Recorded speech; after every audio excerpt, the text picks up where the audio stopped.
विद्यार्थी मित्रांनो, finally news confirm झालेली आहे, की या वर्षीपासूनच सीईटीचे 2 अटेम्प्ट आहेत. ओके. गव्हर्नमेंटनं एकदम क्विकली सगळं केलं बरं का. अगदी म्हणूया आपण बघता-बघता निर्णय झाला, ते त्याच्यावर अंमलबजावणी पण झाली आणि डिक्लेअर सुद्धा झालं.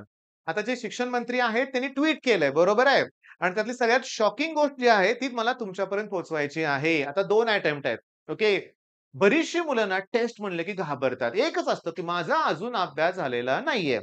अगोदरच कमी मार्क पडण्याची भीती असते. हेच सगळ्यात चुकीचं आहे.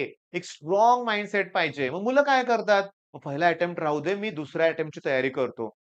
सगळेच नाहीत करत, पण मॅक्सिमम मुलं, जास्तीत जास्त मुलं, बऱ्यापैकी मुलं अशी चूक करू शकतात. म्हणूनच मी हा व्हिडिओ बनवून काय सांगतोय, की ते ट्वीट नीट बघा तुम्ही. जे मंत्र्यांनी ट्वीट केले, त्यात क्लिअरली त्यांनी दिलंय, की जो पहिला प्रयत्न आहे, तो बंधनकारक आहे, असं मराठीतून दिलंय. म्हणजे फर्स्ट अटेम्प्ट कंपल्सरी आहे. आता सगळ्यात महत्त्वाचा मुद्दा आहे, की तुम्ही फेब्रुवारीमध्ये तुमची बोर्डची एक्झाम स्टार्ट होणार, बरोबर आहे? ठीक आहे. मग अजून नोव्हेंबर, डिसेंबर, जानेवारी 3 महिने आहेत.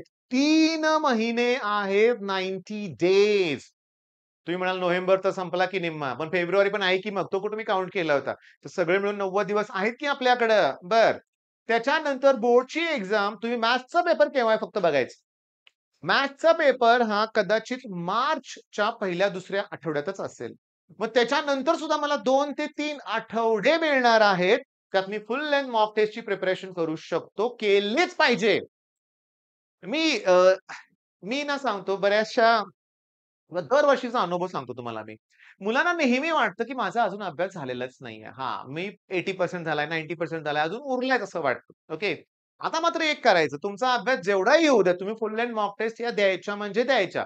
एकदम जानेवारीत ओके, जे आपण आपल्या क्रॅश कोर्समध्ये प्लॅन करतोय. नाही तर बोर्ड झाल्यानंतर तरी परीक्षेच्या अगोदर किमान 5 तरी फुल लेंग्थ मॉक टेस्ट व्हायला पाहिजेत. त्याशिवाय तुम्हाला टाईम मॅनेजमेंट कळणारच नाहीये, की 3 तास कसं मॅनेज करायचंय. 3 कुठलं? 1.5 तास वेगळा टायमिंग असतो. फिजिक्स, केमिस्ट्रीला मिळून 1.5 तास असतात. मॅथ्सला मिळून 1.5 मॅथ्सला वेगळे 1.5 तास असतात, लक्षात घ्या. कंबाईन 3 तास नाहीये. आता थोड्या दिवसात तोही निर्णय व्हावा. का करत नाही आपलं सी सेल? गंमत सांगू का? की फिजिक्स, केमिस्ट्री मिळून 1.5 तास वेळ पुरत नाही. मॅथ्सलाही तसा पुरत नाही. पण जर कंबाईन 3 तास दिले, तर आपण काय करू? पहिलं मॅथ्सला अटेम्प्ट करू, नंतर केमिस्ट्री अटेम्प्ट करू, मग फिजिक्स अटेम्प्ट करू, नाही सांगा बघू.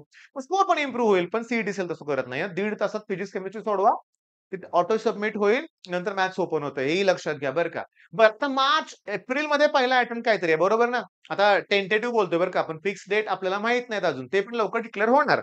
मग एप्रिलमध्ये जर पहिला अटेम्प्ट असेल आणि दुसरा अटेम्प्ट मेमध्ये असेल, तर पहिल्या अटेम्प्ट नंतर पुन्हा महिनाभर वेळ मिळेल आपल्याला कदाचित. त्यातही पुन्हा छान अभ्यास होऊ शकतो हे लक्षात घ्या. म्हणजे मुद्दा काय, आता अभ्यासालाच सुरुवात केली पाहिजे. मी तुम्हाला क्लिअरली सांगू का? गेल्या काही दिवसात माझ्याकडे एवढे ॲडमिशन झालेत, जे जेईची प्रिपरेशन करणारी मुलं 100% आता सीईटीकडे शिफ्ट झालेत. होय. मी तुम्हाला क्लिअरली सांगू का? विद्यार्थ्यापेक्षा पालक तणावात बघितलेत मी. गेल्या 3-4 दिवसात मी हे ऑब्झर्व्ह केलंय, की पालकच तणावात आहेत. त्यात माझे काही मित्र पण आहेत. ओके. अगदी जवळचे मित्र आहेत म्हणूया आपण. काय होतंय मी तुम्हाला सांगतो, की वर्षानुवर्षे असं चाललंय, की आपल्या मुलांना 10वी ला चांगले मार्क पडतायत. पडतायत. हुशार आहेत आपली मुलं. हुशार आहेतच. पण जेव्हा अकॅडमी जॉइन केली जाते ना, तर मी तुम्हाला सांगतो, आता माझे पण 10वी टॉपर काही अकॅडमीत गेलेले आहेत. मी खूप ऑब्झर्वेशन केलंय. काय प्रॉब्लेम होतोय माहितीये का? की पहिला झटका कुठं बसतोय माहितीये का? की जेव्हा मोठ्या-मोठ्या अकॅडमीमध्ये असे मंथली टेस्ट घेतली जाते आणि बॅचेस केले जातात. टॉपरसाठी टॉपची बॅच, नंतर बॉटम, बॉटम, बॉटम आणि टेस्टमध्ये आपल्या मुलाला कमी मार्क पडले, की मग तो डिमोटिव्हेट होतो कारण त्याला खालच्या बॅचमध्ये टाकलं जातं. आता मी माझे बरेचसे स्टुडंट बघतो, जेईई एडव्हान्ससाठी 97-98% 10वी मार्क पाडतात. मग अकॅडमीत जातात. एडव्हान्सच्या बॅचमध्ये असतात पहिल्यांदा. नंतर कळतं, की एडव्हान्समधून ते मेन्सच्या बॅचमध्ये शिफ्ट झालेत आणि काही दिवसांनी कळतं, की मेन्समधून ते आता सीईटीकडे शिफ्ट झालेत. हे असं शिफ्ट झालंय म्हणजे पालकांनी समजून घ्यायचं, की आपल्या मुलगाला त्यांनी तिथं खाली ढकललेलं आहे. वेळीच सावध होणं गरजेचं आहे. आता मी का सांगतोय? लास्ट मोमेंटला डोळ्यांनी मी पालकाचा तणाव बघितलाय. काय करायचं आता? ओके, मुलं डिप्रेशनमध्ये जातायत. तर मी सांगतो डिप्रेशन वगैरे असला काही विचार करायचा नाही. 90 दिवस आहेत. आत्तापासून झटून अभ्यास करायचा. पी-वाय-क्यूवर फोकस ठेवायचा. वाय सारखं ॲप्लिकेशन मी कितीतरी वेळा बोललेलो आहे तुम्हाला. फ्री ॲप्लिकेशन आहे. डाउनलोड करून त्यातलाच अभ्यास करायचा लक्षात घ्या. आय-एम-पी क्वेशन्स वगैरे त्यातलेच करायचे लक्षात घ्या. तुम्ही इकडं-तिकडं सर्च करूच नका. बोर्डचं ना क्वेशन बँक पण असते. ओके, ती करा तुम्ही. पण त्याच्यापेक्षाही बोर्डचे क्वेशन पेपर इम्पोर्टंट आहेत लक्षात घ्या. मग आता जोरात अभ्यास करूया आणि पहिला अटेम्प्ट बाळांनो कंपल्सरी असल्यामुळं जेव्हा फॉर्म भरायची वेळ येईल तेव्हा ते नक्की भरा. ओके. मग आता सगळ्यात महत्त्वाचं एखादी गोष्ट आपल्याला समजते ना, मग तुमचे WhatsApp ग्रुप वगैरे असतील, तिथे ही न्यूज नक्की शेअर करा बरं का, लक्षात घ्या. ते मंत्र्यांचं जे ट्वीट असेल ते शेअर करा. सगळ्यांना माहिती होऊ दे, की पहिला अटेम्प्ट हा बंधनकारक आहे. दुसरा कंपल्सरी ते काय म्हटलं त्यांनी, देऊ शकता किंवा नाही दिलं तरी चालेल.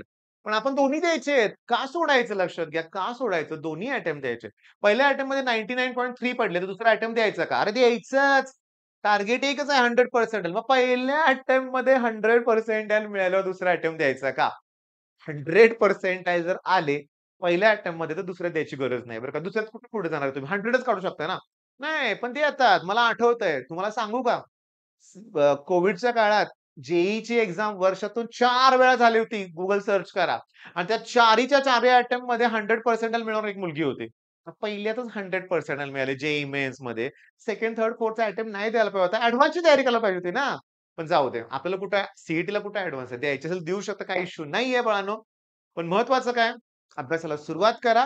आपल्या चॅनलवरच्या viva series okay, chemistry in 8 hours ही सीरीज महत्वाची आहे. त्यात व्हिडिओ वाढत जाणार आहेत. नेम रिएक्शन 10-12 कंप्लीट आहेत. ते पण मी 25-30च नेम रिएक्शन्स आहेत. त्या पण सगळ्या आता कंप्लीट होतील काही दिवसात म्हणूया आपण. मॅथ्सला पण आय क्वेशन सीरीज मी सुरू करणार लक्षात घ्या. म्हणजे परीक्षेत आलेले प्रश्न हे लक्षात ठेवायचं. आपलं चॅनल फॉलो करा. फिजिक्स, केमिस्ट्री, मॅथ्स सगळंच तुम्हाला एका ठिकाणी होऊन जाईल. डाउनलोड करा. 100 पेक्षा जास्त फ्री व्हिडिओ आहेत. ते बघा तुम्ही. ओके.